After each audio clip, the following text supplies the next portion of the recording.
Okay, it's just arrived. It's probably about 11:30, almost 12 o'clock, and I'm at the Backstreet Youth Hostel, International Youth Hostel, for which I have a card, gives me a discount. This is a 6-bed dorm. There's also a 7-bed dorm. There's a 5-bed dorm, but the lower beds are all taken.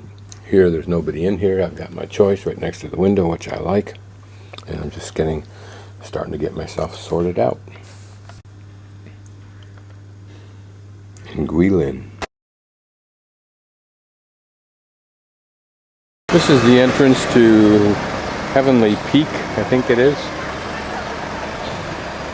And this is right at the end of the walking street, which is the max tourist area, accessible immediately from my hostel. To the right of this, what I would call a banyan, or what they I think sometimes call a pagoda tree, is the main tourist walk area that is immediately accessible from my hostel. And this is people entering the park through this garish yellow-orange building, and I think that must be Solitary Peak up there. I'll do that later. This is just my reconnaissance afternoon meander, and where I'm going left down here is apparently a gate, one of the city walls. I passed through another one earlier, although it was quite close to this, so maybe it was a small city. This is the gate I'll walk through. I'm going over one street from the tourist street and find both a regular local market as well as a supermarket. Looking back the way I've come, you'll see people, including that monk there, just down from a cave where he has spent the last 40 years meditating. Currently, a few moments ago, he was working on his cell phone with a cell phone pen. But these people, I believe, will read your future for you using some kind of system that's inherent in that blankets that you see lying, or what the plastic that you see lying on the ground before them. And one man had a thick book that looked like that old book that used to have all the math calculations in it, that before we had computers and slide rules. So this is not the city wall, but rather the wall that surrounds the Solitary Heavenly Peak, or Solitary Beauty Peak, excuse me.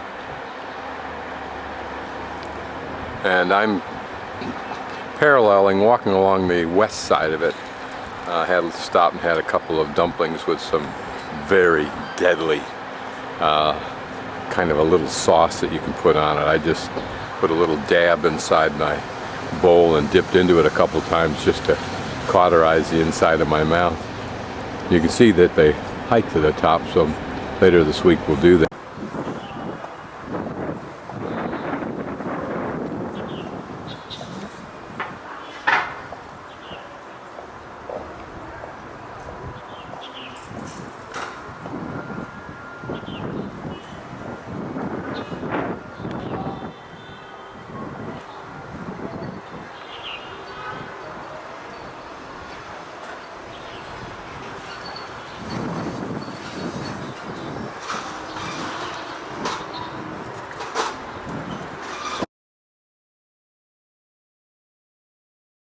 This is the stuff that I think was pictured in the packet I got on the plane that had been soaked in brine though. Look at the size of those puppies.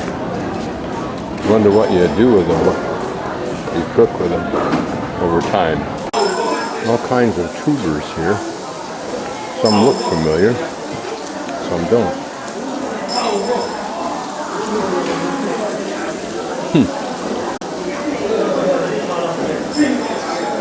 Flowers I sometimes see. Looks like our cabbage, only flatter. That looks like our cabbage. What's the difference? Walnuts are really in, but I can't find any cashews. Haven't seen them since I left Xi'an. I still got some left. Well, here you see several different versions of corn, so it isn't just maize. Seaweed, I imagine. These are some various kinds of tofu, I think. This looks like what I can get fried sometimes. Tofu? You know what you're looking for, even if you don't. If you have a place to cook this, it's amazing. I just heard a quack quack down there, and I doubt that if he's here, that's going to last that long. If you haven't already guessed, this section over here is the live bird section, where you can probably get all kinds of birds I haven't seen before, like that white one's right there. I have no idea what kind of a chicken that is.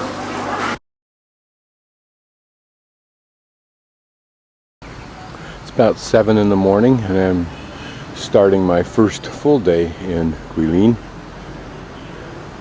I'll pan, I think it's upriver.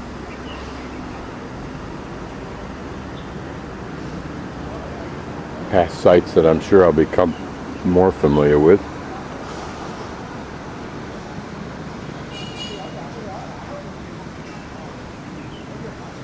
My stretch exercises on these stairs, and then start walking north.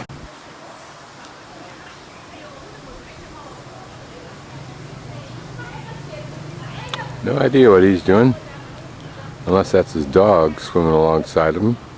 I don't know if they're fishing or washing or what. Along that line, I think they're probably for fishing. Something for mussels or something along that line. He's digging under the seaweed, probably along the surface of the dirt underneath, not in it. All these people across have apparently been swimming.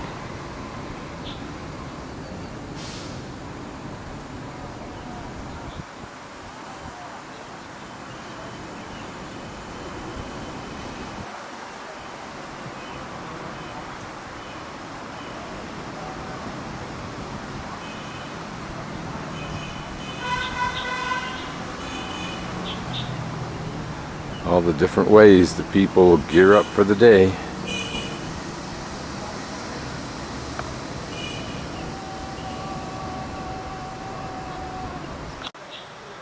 More of the same in the other direction.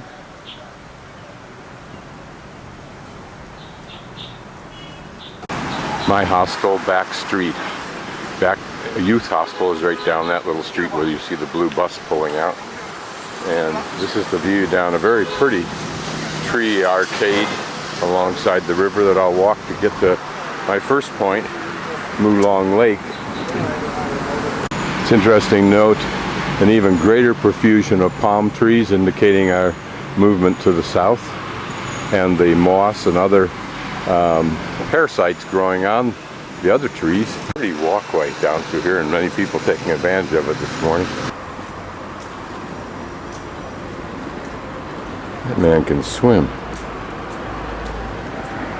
Those two peaks, of which there are 4 peaks on the left one and 3 on the right one, are a park, part of a large park that we'll visit later this week. These people are serious with this swimming routine. I'll be darned.